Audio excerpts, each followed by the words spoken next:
على رسوله الكريم أما بعد فأعوذ بالله من الشيطان الرجيم بسم الله الرحمن الرحيم قد أفلح المؤمنون الذين هم في صلاتهم خاشعون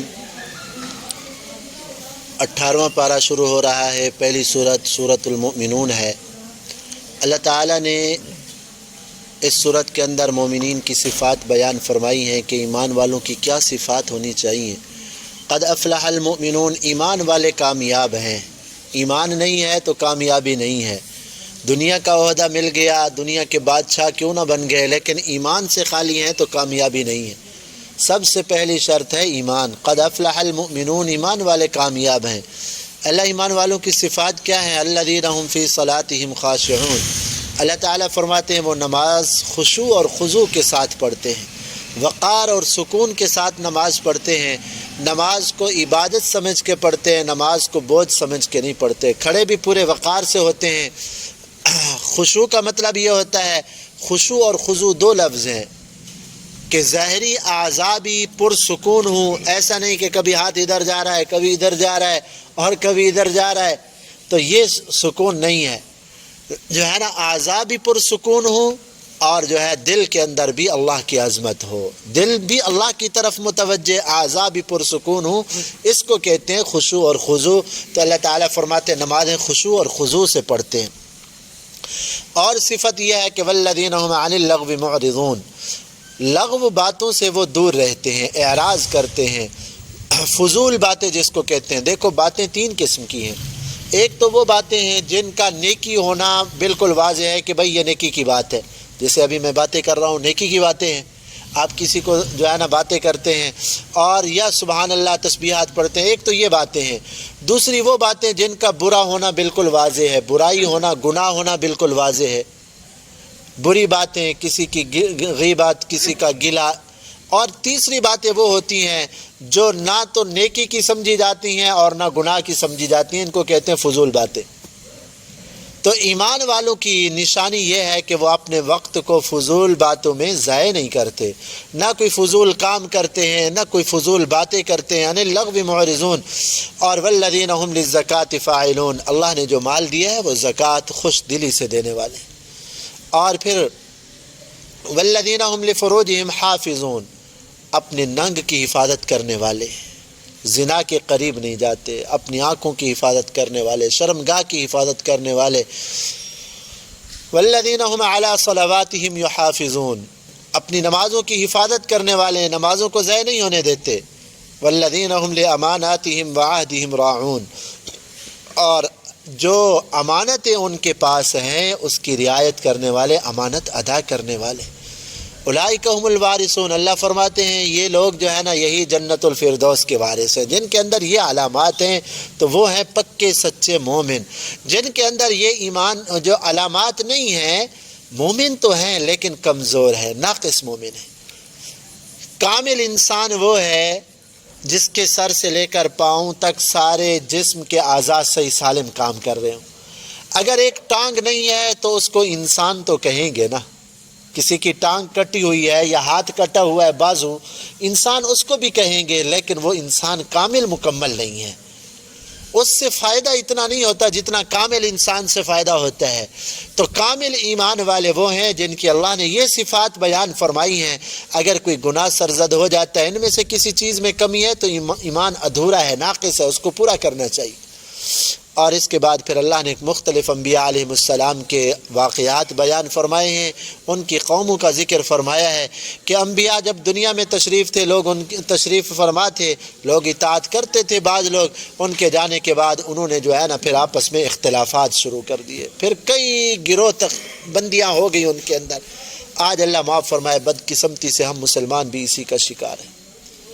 ہمارا خدا ایک ہے، نبی ایک ہے، قرآن ایک ہے، ایک اللہ کو ماننے والے، ایک آخرت کو ماننے والے، ہاں آخرت کے اوپر یقین کرنے والے، لیکن پتہ نہیں پھر کیا مصیبت ہو گئی کہ ہر ایک اپنی 1.5 انچ کی مسجد بنائے ہوئے ہے، ہر ایک جو ہے نا الگ الگ، بس تھوڑا سا جو ہوتا ہے نا آدمی کھڑا ہوتا ہے وہ الگ سی جماعت بنا لیتا ہے۔ صرف یہ نہیں کہ کوئی مذہبی جماعتیں ہیں، بلکہ ہماری سیاسی جماعتیں بھی اللہ معاف فرمائے انہوں نے ایسا شیطانی کھیل کھیلا ہے ہم مسلمانوں کے ساتھ کہ ٹکڑوں ٹکڑوں کے اندر تقسیم کر کے رکھ دیا۔ اللہ معاف فرمائے، اللہ معاف فرمائے۔ اس سب کی وجہ جو ہے نا، اس تقسیم کی وجہ اللہ کے قرآن کو چھوڑنا ہے۔ اللہ کے قرآن کو جتنا چھوڑیں گے نا، پھر ہماری حیثیت بھیڑ بکری کی ہوگی، پھر جو بھی آئے گا کان سے پکڑ کے لے جائے گا تو بکری ادھر چلی جائے گی، پھر کوئی پتہ نہیں ہوگا کہ حق کیا ہے باطل کیا ہے، اور پھر نیک لوگ کیا ہیں برے لوگ کیا ہیں، پھر پتہ نہیں چلے گا۔ جب اللہ کے قرآن کو چھوڑیں گے تو اللہ دلوں پہ مہر لگا دے۔ آج اللہ معاف فرمائے ایسے ہی ہم مسلمانوں کی حالت ہے کہ نیک صالح اللہ والے ان کو چھوڑ کے برے لوگوں کے پیچھے آنکھیں بند کر کے پیچھے چل دیا ہم نے بس، تو اپنی آخرت بھی تباہ ان کی اور دوسروں کی بھی تباہ کرتے ہیں۔ اللہ معاف فرمائے۔ اللہ نے تنبیہ فرمائی ایسا نہ کرو، اور اس کے بعد پھر اللہ رب العزت نے فرمایا یا ایھا الرسل کلوا من الطیبات، میرے رسولو پاکیزہ غذا کھاؤ اور واعملوا صالحا، نیک اعمال کرو۔ اللہ کے نبی تو کھاتے ہی حلال ہے، ان کا تو کام ہی یہی ہوتا ہے، لوگوں کو حلال سکھانے کے لیے آتے ہیں، لیکن امت کو تعلیم دی جا رہی ہے کہ حلال کھاؤ نیک اعمال کرو۔ علماء نے لکھا ہے اللہ نے حلال کھانے کا ذکر پہلے کیا ہے، نیک اعمال کا بعد میں، تو جو حلال کھائے گا بعد میں اس کو نیک عمل کی بھی توفیق ہوگی۔ اگر حلال غذا نہیں ہے تو پھر اللہ پھر اس کو نیک اعمال کی بھی توفیق نہیں دے گی۔ اس کے بعد پھر قیامت کا اللہ نے تذکرہ فرمایا، جب کفار قیامت میں کہیں گے لعلی ارجع، اے اللہ مجھے مہربانی کر تھوڑی دیر کے لیے تو لوٹا دینا، میں نے دیکھ لیا ہے قیامت آ گئی ہے، آخرت بھی ہے، ہاں اعمل صالحا، میں جو ہے نا نیک اعمال کر کے آؤں گا۔ اللہ فرمائیں گے کلا، ہرگز نہیں ہو سکتا، دنیا کی مہلت دی تھی میں نے، تم ضائع کر کے آ گئے ہو ادھر۔ اور پھر اللہ رب العزت فرماتے ہیں دو قسم کے لوگ ہوں گے، بعض تو وہ ہوں گے اعمال نامہ دائیں ہاتھ میں لے کر خوش خوش پھریں گے قیامت کے میدان کے اندر، بعض بد نصیب ہوں گے ان کا نامہ اعمال الٹے ہاتھ میں دیا جائے گا، اور وہ اس وقت تلفح وجوہہم النار وہم فیہا کالحون، جہنم کی آگ کی لپیٹیں ان کے چہروں کو جلا دیں گی اور وہ بد شکل ہو جائیں گے، بد شکل۔ حدیث پاک میں آتا ہے یہ جو ایک داڑھ ہے نا، داڑھ جس کو کہتے ہیں نا، جہنمی کا جسم یہ نہیں ہوگا جیسے ابھی انسانوں کا جسم ہے، ایسے نہیں ہوگا جہنمی کا جسم، اللہ اس کے جسم کو پھیلا دیں گے۔ اس کی ایک داڑھ اتنا بڑی ہوگی جیسے پہاڑ ہوتا ہے، اس کی بیٹھنے کی جگہ میلوں ہوگی، اللہ جسم اس لیے بڑھا دیں گے، ایک تو بد شکل کر دیں گے۔ حدیث پاک میں جب جہنم میں جائیں گے تو یہ ہونٹ جو ہے نا نیچے والا، یہ جل کر اور گل کر جو ہے نا آدمی کے پاؤں تک آ جائے گا، نیچے لٹک جائے گا، ایسے عذاب کے اندر تلفح وجوہہم النار، اللہ فرماتے چہروں کو آگ جلا دے گی، وہ اور بد شکل ہو جائیں گے، اور ان کے بیٹھنے کی جگہ میلوں تک ہوگی۔ اللہ اس لیے جو ہے نا ان کے جسم کو بڑھائیں گے تاکہ زیادہ سے زیادہ عذاب ہو ان کو۔ کہیں گے ربنا غلبت علینا شقوتنا وکنا قوما ضالین، اے اللہ ہماری بد نصیبی تھی، ہم بڑے بدبخت تھے، ہمارے اوپر بدبختی غالب آ گئی تھی، کنا قوما ضالین، اے اللہ ہم بڑے گمراہ تھے، اخرجنا منہا فإن عدنا فإنا ظالمون، اللہ اس عذاب سے ہمیں نجات دے دے، اگر ہم دوبارہ گناہ کیا نا تو پھر ہم بڑے ظالم ہوں گے، پھر عذاب دینا، ایک مرتبہ تو اللہ بچا لے، مہربانی کر۔ اللہ تعالیٰ کو پکارتے رہیں گے، جواب نہیں ملے گا۔ بعض روایات میں آتا ہے 1000 سال تک اللہ کو پکارتے رہیں گے، 1000 سال کے بعد اللہ کی طرف سے جواب آئے گا کیا؟ اللہ تعالیٰ فرمائیں گے اخسؤوا فیہا ولا تکلمون، دفع ہو جاؤ خبیثو، میرے سے بات نہ کرو۔ انہ کان فریق من عبادی، میرے نیک لوگ آئے تھے تمہیں دین پہنچانے والے، انبیاء علماء نیک لوگ صلحاء آئے تھے، تم نے تو ان کو مذاق اڑایا تھا ان کا، تم نے ان کو فضول جو ہے نا انسان سمجھا تھا، تم نے ان کی جو ہے نا بے عزتیاں کی تھی، تم نے ان کی باتوں کو توجہ نہیں دی تھی، اور کہتے تھے ہم تو بڑے لوگ ہیں جی، عقل مند ہے، یہ تو پاگل لوگ ہیں، ملا لوگ ہیں، تم نے ان کی مذاق اڑائی تھی، میرے نیک لوگوں کی، دفع ہو جاؤ، یہاں آج مجھ سے بات نہ کرو۔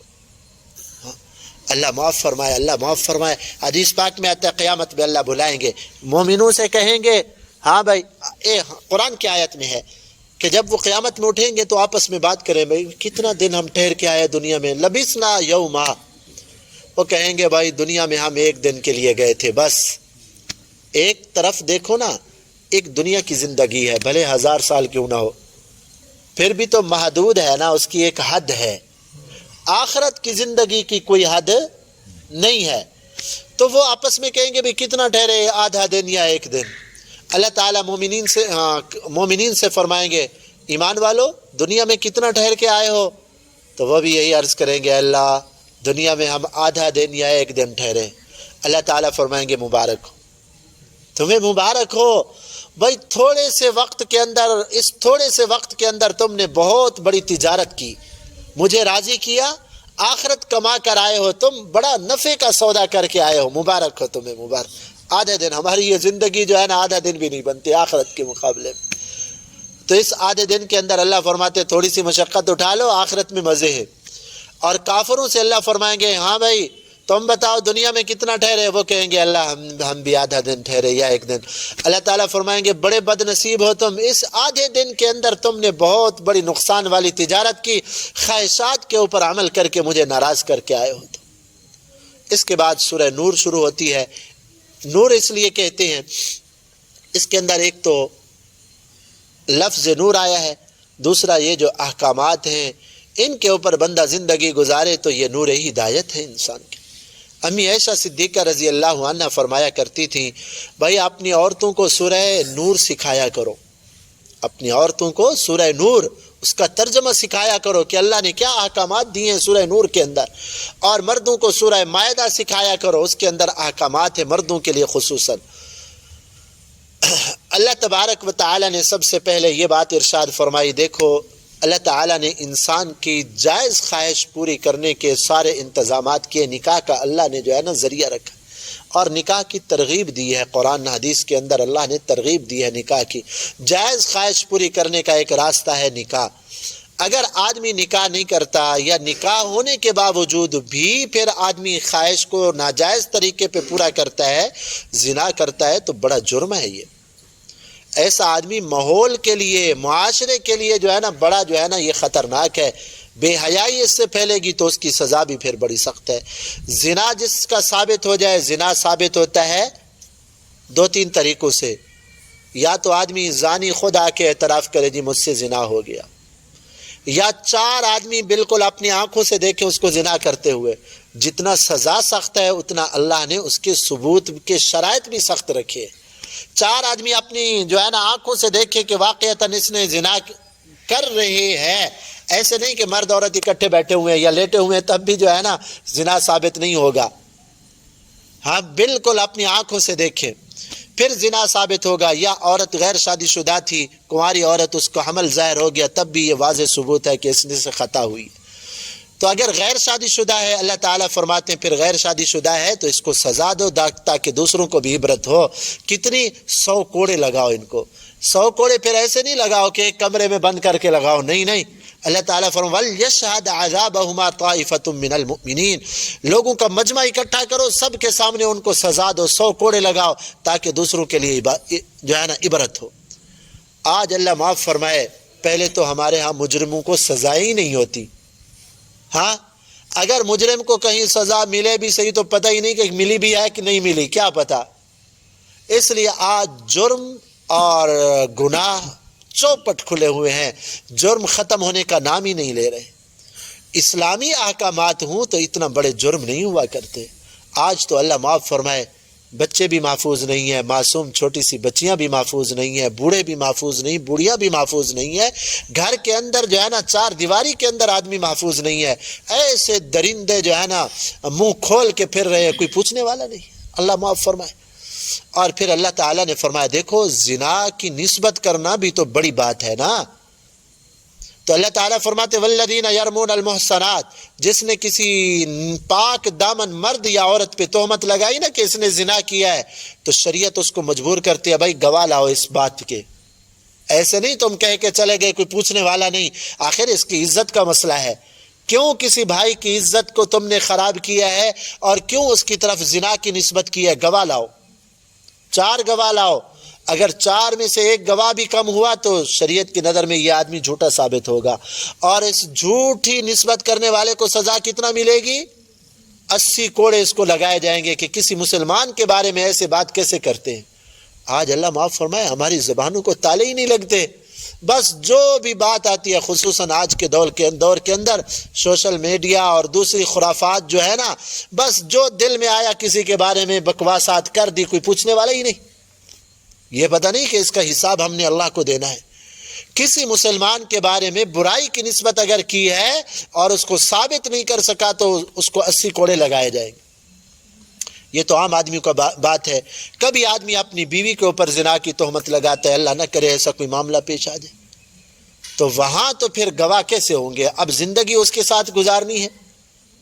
تو اللہ تعالیٰ نے فرمایا اگر اپنی بیویوں پہ کسی نے ایسے تہمت لگائی ہے تو پھر 5 قسمیں اٹھائیں۔ مرد اللہ کی قسم اٹھائے گا کہ اللہ کی قسم میں جو اپنی بیوی کی طرف زنا کی نسبت کر رہا ہوں نا، میں اس میں سچا ہوں۔ 4 قسمیں اس طرح کہے گا کہ میں اللہ کو گواہ بنا کے میں اللہ کی قسم اٹھاتا ہوں کہ میں نے بات سچی کی ہے، اور 5ویں مرتبہ کہے گا میرے اوپر اللہ کی لعنت ہو اگر میں نے جھوٹی بات کی ہو۔ اس کو کہتے ہیں لعان۔ اور پھر عورت کو لایا جائے گا، اس کی بیوی کو، ہاں بھی تیرے شوہر نے تیرے اوپر زنا کی تہمت لگائی ہے، تو اس کا اعتراف کرتی ہے؟ اگر وہ کہتی ہے نہیں یہ جھوٹ بولتا ہے، تو اب اس سے بھی قسمیں لی جائیں گی کہ 4 قسمیں وہ بھی اٹھائے گی کہ اللہ کی قسم میرا شوہر جو میرے اوپر زنا کی تہمت لگا رہا ہے یہ اس میں جھوٹا ہے۔ اور 5ویں قسم یہ اٹھائے گی والخامسہ ان غضب اللہ علیہ، اللہ کا غضب ہو میرے اوپر اگر میرا شوہر سچا ہے۔ اب جب اس طرح بات ہو گئی ہے میاں بیوی میں، تو اب زندگی گزارنا مشکل ہے، ان کا دل ٹوٹ گیا نا، دلوں میں نفرت آ گئی۔ اب اللہ تعالیٰ فرماتے ہیں ان کی جدائی کرا دو، بس اب یہ اکٹھے نہیں رہ سکتے۔ اس کے بعد پھر وہ عظیم واقعہ اللہ تعالیٰ نے واقعہ افک بیان فرمایا ہے۔ اللہ معاف فرمائے، شیطان ہمیشہ دشمن ہے، اور خصوصاً نیک لوگوں کا زیادہ دشمن ہے۔ برے لوگ تو اس کے اپنے لشکر ہیں، برے کافر تو اس کے اپنے لشکر والے ہیں نا، تو شیطان ادھر اتنا محنت نہیں کرتا۔ ایمان والوں کو خراب کرنے کی، ان کو جو ہے نا نقصان پہنچانے کی شیطان زیادہ کوشش کرتا ہے۔ غزوہ بنی مصطلق تقریباً سن 5 ہجری میں پیش آیا۔ آپ صلی اللہ علیہ وسلم کی مبارک عادت یہ تھی جب سفر میں جاتے نا جہاد کے لیے، تو ہماری امیوں میں سے کسی بیوی کو ساتھ لے جاتے تھے کہ بھئی سفر کے اندر مسائل بھی سیکھیں، اور سفر میں میرے محبوب صلی اللہ علیہ وسلم کی خدمت کرنے کی کوئی ضرورت پیش آ جائے تو آپ صلی اللہ علیہ وسلم کی ازواج خدمت بھی کیا کرتی تھی۔ تو اس سفر میں ام المومنین حضرت امی عائشہ صدیقہ رضی اللہ تعالی عنہ ساتھ تھیں۔ جہاد سے واپس آ رہے ہیں، ایک جگہ پہ آپ صلی اللہ علیہ وسلم نے رات کو قافلہ روکا، بھئی ٹھہرو ذرا سکون کر لیں تھوڑا سا، پھر آگے چلیں گے۔ اونٹوں کے اوپر سفر ہوتے تھے، تو جنگل کے اندر قافلہ روکا تو سارے سو گئے، تھوڑا سا آرام کیا۔ ام المومنین امی عائشہ صدیقہ رضی اللہ تعالی عنہ کو پیشاب وغیرہ کی ضرورت پیش آئی، تو اس جگہ سے علیحدہ چلی گئی۔ اب آپ صلی اللہ علیہ وسلم کو پتہ نہیں کہ حضرت عائشہ اکیلی چلی گئی ہیں پیشاب وغیرہ کے لیے۔ آپ صلی اللہ علیہ وسلم نے قافلے والوں کو حکم دیا کہ چلو بھائی چلو سفر شروع کرو۔ اور اس وقت ہوتا یہ تھا، پہلے زمانے کے اندر اونٹوں کے اوپر کجاوے رکھتے تھے نا۔ آج نوجوان تو شاید نہ سمجھیں، تو جو عمر تھوڑی بڑی ہے وہ سمجھتے ہیں اونٹوں کے اوپر کجاوے ہوتے تھے، اور پھر اس لکڑیاں لگا کے نا ایک کمرہ سا بناتے تھے، تو اس وقت اس کو کہتے تھے محمل۔ تو پردہ لٹکا دیتے تھے، عورت اس کجاوے کے اندر بیٹھ جاتی تھی، پتہ ہی نہیں چلتا تھا کہ کون ہے، پردے کے اندر رہتی تھی۔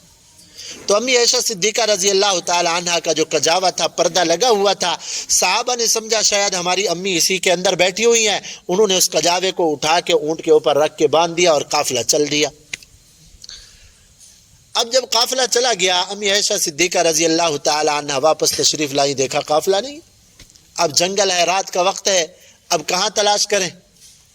تو اللہ نے بڑا ان کو عقل اور فہم اور اللہ نے بڑی سوچ دی تھی۔ انہوں نے سوچا اب میں اگر قافلے کو تلاش کرتی ہوں تو کیا پتہ قافلہ اس طرف گیا یا اس طرف۔ تو جنگل کے اندر اگر آدمی بھول جائے یا اکیلا ہو نا، تو اس کی عقل مندی یہ ہے جہاں کھڑا ہے ادھر رک جائے، بس آگے جائے گا نا پھر گم ہوتا جائے گا۔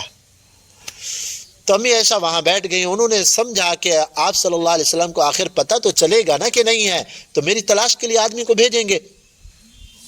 تو ادھر امی عائشہ صدیقہ رضی اللہ عنہ بیٹھ گئی، رات کا وقت تھا، سفر بھی تھا، تھکی ہوئی بھی تھی، تو بیٹھی اور نیند آ گئی۔ آپ صلی اللہ علیہ وسلم کا معمول یہ تھا قافلے کے پیچھے ایک آدمی کو 1-2 میل پیچھے چلایا کرتے تھے کہ بھائی تم قافلے کے 2 میل 3 میل پیچھے رہا کرو، کیونکہ کبھی ایسا بھی ہوتا ہے کہ قافلے والوں کا کوئی سامان گر جاتا ہے، کوئی مسئلہ پیش آ جاتا ہے، تو تم پیچھے سے سامان کی حفاظت کرتے آنا اور دیکھتے آیا کرو۔ حضرت صفوان بن معطل رضی اللہ تعالی عنہ پیچھے تھے۔ اب صبح صادق ہو گئی تو انہوں نے دیکھا یار ادھر کوئی چیز نظر آ رہی ہے نا، دور سے انہوں نے دیکھا، وہ قریب آئے تو دیکھا امی عائشہ صدیقہ رضی اللہ تعالی عنہا یہاں سوئی ہوئی ہیں۔ انہوں نے کہا انا للہ و انا الیہ راجعون، ہماری امی ادھر اکیلی سوئی ہوئی ہیں، یہ کیا؟ تو کیونکہ پردے سے پہلے انہوں نے دیکھا ہوا تھا حضرت امی عائشہ صدیقہ رضی اللہ عنہا کو۔ اب جب امی سوئی ہوئی تھی تو پردہ چہرہ جو ہے نا کھلا ہوا تھا، پردہ ہٹ گیا، کپڑا ہٹ گیا، تو امی جلدی جلدی بیدار ہوئی اور اپنا دوپٹہ اور اپنا پردہ سیدھا کیا۔ حضرت صفوان بن معطل رضی اللہ تعالی عنہ آگے اپنا اونٹ لے کر آئے اور اونٹ کو بٹھا دیا، صرف اتنا کہا امی سوار ہو جائیے، بس امی سوار ہو گئیں۔ حضرت صفوان بن معطل رضی اللہ تعالی عنہ جو ہے نا جلدی جلدی اونٹ کو جو ہے نا جلدی لے کر چل دیے مدینہ طیبہ کی طرف۔ اب آپ صلی اللہ علیہ وسلم مدینہ طیبہ میں جب پہنچے نا، پتہ چلا حضرت عائشہ نہیں ہے۔ تو منافقین تو بدبخت اس موقع کی تلاش میں ہوتے تھے، تو منافقین نے جو ہے نا بڑی باتیں بنانا شروع کر دی۔ اتنے میں حضرت صفوان بن معطل بھی حضرت عائشہ کو لے کر آ گئے، تو انہوں نے معاذ اللہ ثم معاذ اللہ ثم معاذ اللہ، اللہ معاف فرمائے، اللہ معاف فرمائے، آپ صلی اللہ علیہ وسلم کی عزت کے اوپر انہوں نے حملہ کیا، زنا کی تہمت لگائی۔ یہ اتنا بڑا بہتان تھا، اگر آسمان بھی پھٹ جاتا تو بجا تھا۔ کس کے اوپر ظالمو تم جو ہے نا کیا کر رہے ہو، تہمت لگا رہے ہو۔ اب حضرت عائشہ فرماتی ہیں، حدیث پاک میں آتے، میں جب آئی نا واپس تو ایک تو سفر کی تھکاوٹ، اور مجھے تو اس بارے میں خبر ہی نہیں نا، جس کا دل پاک ہوتا ہے وہ ہر آدمی کو ایسے پاک سمجھتا ہے نا، تو امی فرماتی ہیں مجھے تو اس بارے میں خبر نہیں ہے، اور یہ بات پھر لوگوں میں پھیل رہی ہے، منافقین اس کو ہوا دے رہے ہیں، پھیلا رہے ہیں بات کو، اور آپ صلی اللہ علیہ وسلم پریشان ہیں کہ بھئی کیا مسئلہ ہے یہ۔ اور امی ایسا فرماتی ہیں کہ میں بیمار ہو گئی، آنے کے بعد کچھ دن آپ صلی اللہ علیہ وسلم تشریف لاتے، پوچھتے ہاں بھائی کیسی طبیعت ہے، میں عرض کرتی بس ٹھیک ہے، گزارا ہے، چپ کر کے چلے جاتے۔ مجھے تھوڑا سا شک محسوس ہوتا کہ پہلے میں بھی بیمار ہوتی تھی، جب میں بیمار ہوتی تو آپ صلی اللہ علیہ وسلم کی شفقت محبت اور بڑھ جاتی تھی، اس بیماری میں وہ چیز نظر نہیں آ رہی، لیکن مجھے تو وہم و گمان بھی نہیں تھا۔ اور اس پروپیگنڈے کے اندر جو ہے نا کچھ نیک صالح صحابہ اکرام سچے پکے مسلمان بھی بیچارے پھنس گئے، وہ بھی اس بات کے اندر آ گئے کہ بھی کچھ نہ کچھ تو ہے ضرور۔ آپ صلی اللہ علیہ وسلم ایک مرتبہ تشریف لائے باہر، صحابہ اکرام سے مشورہ لیا، بھائی یہ جو باتیں کر رہے ہیں منافقین اور اس قسم کے لوگ باتیں کر رہے ہیں حضرت عائشہ کے بارے میں، تم بتاؤ۔ حضرت عمر سے مشورہ لیا اور صحابہ سے بھی لیا، حضرت عمر سے مشورہ لیا کہ عمر تم بتاؤ عائشہ کو تم کیسے سمجھتے ہو؟ انہوں نے عرض کیا اللہ کے محبوب صلی اللہ علیہ وسلم یہ تو آپ کی عزت و ناموس کا مسئلہ ہے، ہم کیا کہیں؟ آپ صلی اللہ علیہ وسلم نے فرمایا کہ عمر مجھے کچھ نہ کچھ تو مشورہ دو نا۔ انہوں نے عرض کیا محبوب اگر آپ نے مجھ سے مشورہ کرنا ہے نا، پوچھنا ہے، تو میں کچھ باتیں آپ سے پوچھتا ہوں، آپ ناراض تو نہیں ہوں گے؟ میں کہ عمر میں خود پوچھ رہا ہوں، کیوں ناراض ہوں گا، پوچھو جو کچھ پوچھنا ہے۔ تو سب سے پہلے حضرت عمر نے یہ عرض کیا کہ محبوب یہ حضرت عائشہ سے نکاح آپ نے اپنی مرضی سے کیا یا اللہ نے کرایا تھا؟ آپ صلی اللہ علیہ وسلم نے فرمایا کہ عمر عجیب بات ہے، پیغمبر کا تو کوئی کام بھی اپنی مرضی سے نہیں ہوتا، پیغمبر کی مبارک زبان سے کوئی بات بھی اپنی مرضی سے نہیں نکلتی، تو اتنا بڑا زندگی کا جو ہے نا مسئلہ پیغمبر اپنی مرضی سے کیسے کر سکتا ہے؟ یہ تو اللہ کا حکم تھا کہ عائشہ سے نکاح کرو۔ انہوں نے عرض کیا محبوب دوسری بات یہ ہے، ہم اپنے بیٹوں کے لیے جب رشتہ تلاش کرتے ہیں ہمیں تو اچھے سے اچھا رشتہ مل جاتا ہے، معاذ اللہ ثم معاذ اللہ، اللہ تبارک و تعالیٰ کو اپنے نبی کے لیے اچھا رشتہ نہیں ملا تھا کہ معاذ اللہ ثم معاذ اللہ کوئی ایسے ناپاک عورت پیغمبر کے حوالے کر دی اللہ نے، اگر کوئی ایسی بات ہے محبوب آپ اطمینان رکھیے، ہاں جس طرح آپ پاکیزہ طیب و طاہر ہے اللہ نے آپ کے لیے بھی ایسے رشتے جو ہے نا متعین فرمائے ہیں۔ اللہ رب العزت نے آپ کو جو ہے نا جب آپ صلی اللہ، پھر انہوں نے یہ بھی پوچھا محبوب یہ جو گندی مکھی ہے آپ کے جسم پہ بیٹھتی ہے فرمایا کہ نہیں گندی مکھی کبھی بھی میرے محبوب صلی اللہ علیہ وسلم کے مبارک جسم اور کپڑوں پہ نہیں بیٹھی. تو محبوب جب اللہ اس گندی مکھی کو نہیں بیٹھنے دیتے، ایک گندی عورت کو آپ کے بستر پہ کیسے آنے دیں گے؟ آپ صلی اللہ علیہ وسلم نے فرمایا عمر اللہ تیرا بھلا کرے، میرے دل کو بوجھ کو تو نے اتار دیا. اب تقریباً 40 دن تک یہ معاملہ چلتا رہا. آپ صلی اللہ علیہ وسلم کافی پریشان ہیں اس بارے میں. پھر یہ آیات نازل ہوئی ان الذین جاؤوا بالافک عصبۃ منکم، کہ جو لوگ یہ بہتان لے کر آئے ہیں نا، اللہ رب العزت فرماتے ہیں انہوں نے یہ بہت بڑا بہتان لایا ہے. اور اس تلقونہ، پھر مسلمانوں سے اللہ کا غصہ بڑھتا گیا. شروع میں انداز تھوڑا دھیما ہے، نرم ہے، جو ہی آیات آگے بڑھتی جاتی ہیں اللہ کا غصہ بڑھتا جاتا ہے. اللہ تعالیٰ فرماتے لولا اذ سمعتموہ ظن المؤمنون والمؤمنون ظن المؤمنین، مومنو جب تم نے یہ بات سنی تھی تو فوراً تمہیں کہہ دینا چاہیے تھا نا کہ یہ بہتان ہے، تم خاموش کیوں رہے؟ اور پھر اللہ فرماتے لولا جاؤ علیہ باربعۃ شہداء، بھائی یہ گواہ کیوں نہیں لائے؟ اللہ فرماتے اگر یہ گواہ بنا کر بھی لاتے تو اللہ کی نظر میں پھر بھی جھوٹے ہوتے. اور اللہ تعالیٰ فرماتے یعظکم اللہ ان تعودوا لمثلہ ابدا، اللہ تعالیٰ آئندہ کے لیے تمہیں نصیحت کرتے ہیں کہ میرے پیغمبر کی شان کے اندر کبھی اس قسم کی بات کرنا نہیں کرنا.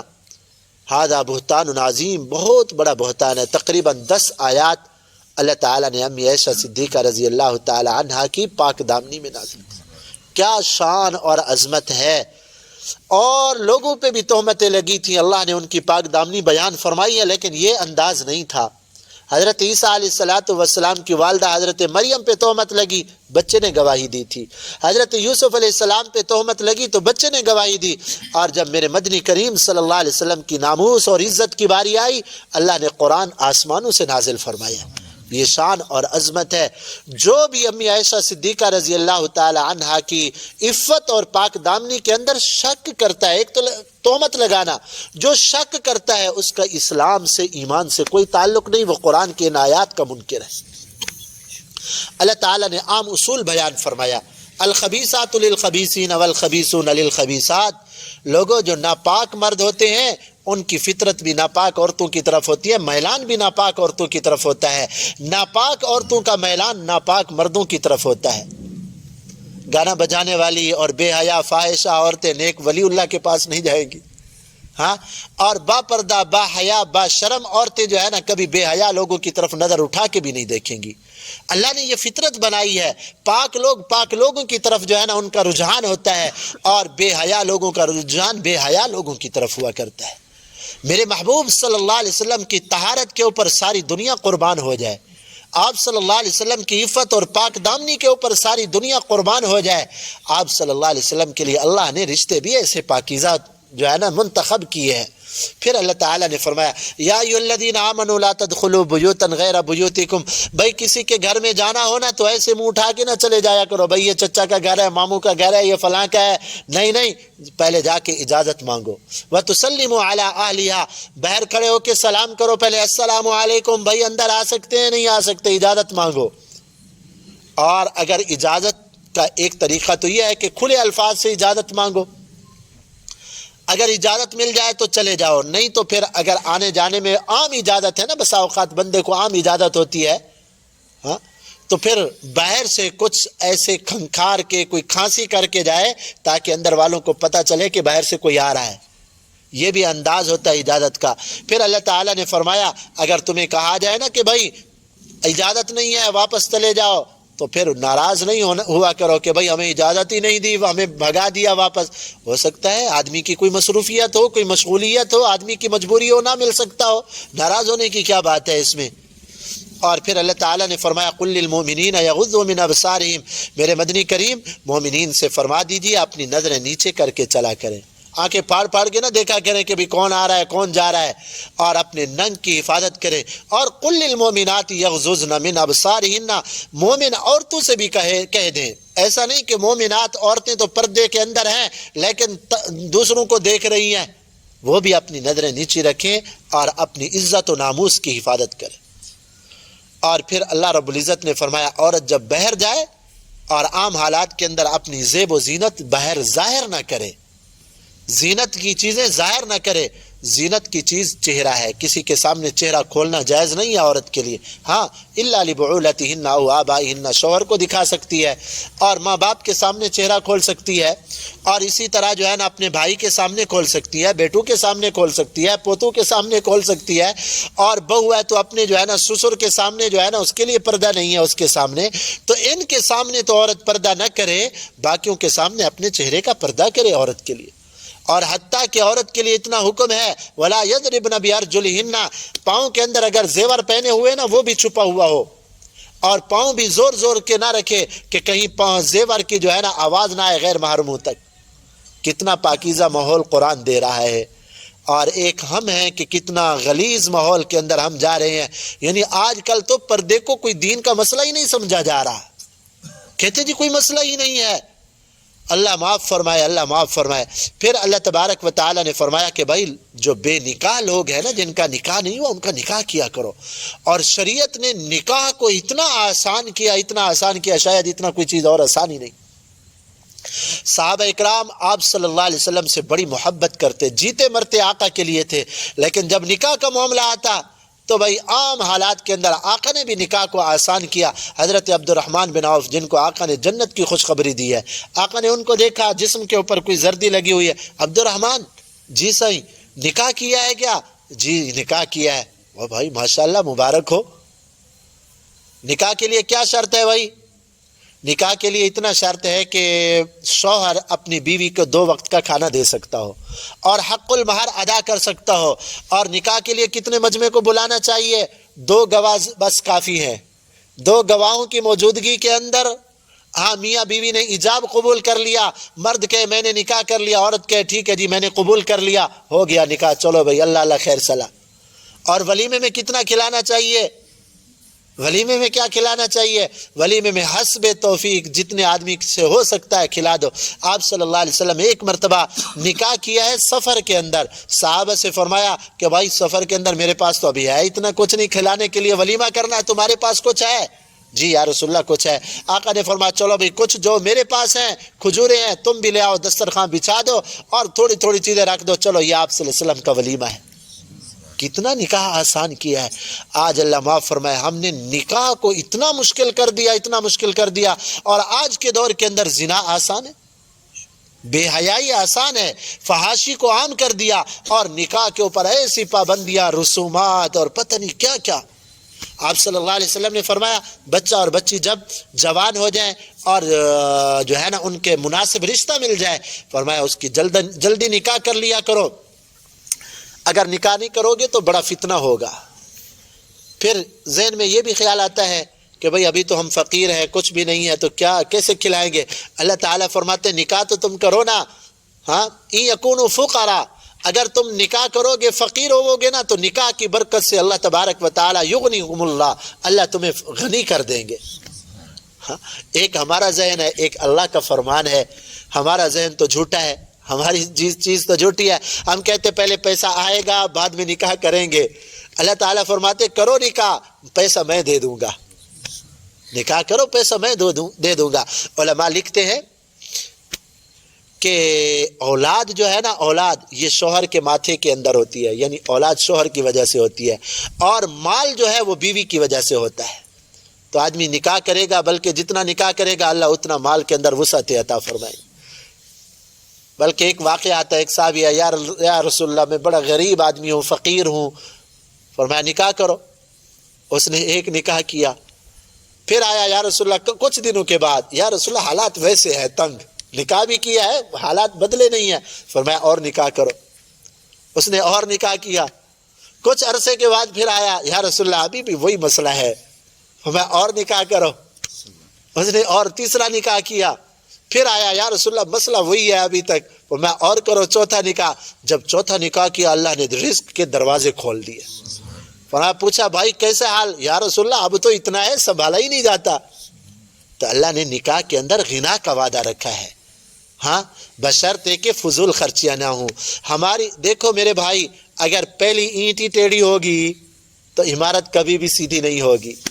اگر نکاح کی ابتدا ہی اللہ کو ناراض کرنے کے اندر ہوگی پھر نکاح کے برکات نہیں ہوں گی. پھر یہ گلہ نہ دینا جی مولوی صاحب سے ہم نے بیان سنا تھا کہ نکاح کرو گے تو اللہ غنی کر دیں گے, ہم نے تو کیا, ہم تو اور نیچے گر رہے ہیں. بھائی ابتدا کے اندر اگر اینٹ خراب رکھو گے, اللہ کو ناراض کرو گے تو اللہ کا یہ وعدہ نہیں ہے. پھر اللہ کو راضی کرو, پھر دیکھو اللہ کیسے جو ہے نا وسعتیں عطا فرمائے.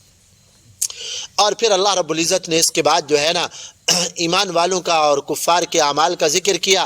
ایمان والوں کے اعمال جو ہے اللہ ان کا آخرت میں بدلہ دیں گے. کفار کے جو نیک اعمال ہوتے ہیں نا, بسا اوقات کفار بھی اچھے عمل کرتے ہیں نا, کسی کی مدد کر دی کافروں نے, تو اللہ تعالیٰ فرماتے ہیں ان کی مثال ایسی ہے جیسے آدمی جنگل میں سفر کر رہا ہو نا, تو دور سے اس کو ریت پانی نظر آتی ہے چمکتے ہوئی, لیکن جب جاتی ہے تو کچھ بھی نہیں. تو کافر اور بے دین لوگ جو اچھے عمل کرتے ہیں نا, تو ان کو ایسا محسوس ہوتا ہے یہ ہمیں فائدہ دیں گے, لیکن آخرت میں ان کا کوئی فائدہ نہیں ہوگا. اور پھر اللہ رب العزت نے اس کے بعد گھروں میں جانے کا, ایک چھوٹے بچے جو ہوتے ہیں نا, اللہ تبارک و تعالیٰ فرماتے ہیں ان کو بھی آداب سکھایا کرو. 3 اوقات کے اندر دوسروں کے بچے کسی کے گھر میں نہیں جانے چاہیے.